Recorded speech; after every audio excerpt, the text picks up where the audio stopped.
Hello dear student, কেমন আছো? I hope প্রত্যেকে শুধু ভালো নয় ভীষণ ভালো আছো। স্ক্রিনের ওপর যে প্রশ্নটা লেখা আছে দেখো, কি লেখা রয়েছে?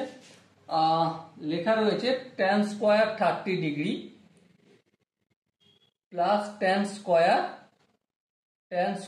45 degree plus tan square 60 degree এর ভ্যালুটা কত? 4×1 হবে কিনা আমাকে দেখাতে হবে। আচ্ছা, এটা 30 ডিগ্রি না, আমি থিটা কেন লিখেছি? সো দেখো, আমরা ভ্যালু তো নির্ণয় করব। প্রথমে দেখো tan 30 ভ্যালু কত। অবভিয়াসলি tan 30 ভ্যালু হচ্ছে আমাদের 1/√3। স্কোয়ার রয়েছে, এই পুরোটা হোল স্কোয়ার দিয়ে দিলাম। আচ্ছা, tan স্কোয়ার 45 ডিগ্রি মানে কি? tan 45 ডিগ্রির ভ্যালু হচ্ছে 1, তাহলে এই 1 এর স্কোয়ার দিলাম।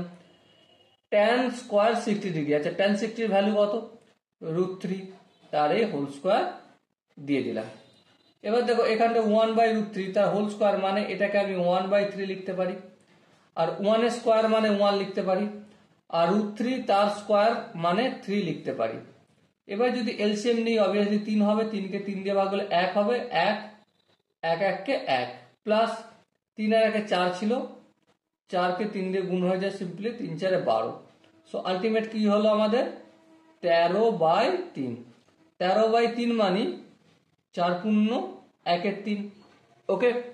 আই হোপ প্রত্যেকে ভ্যালু পুট করে এটা করতে পারবে। যদি কোনো জায়গায় বুঝতে অসুবিধা হয় তো তার জন্য কি করতে হবে?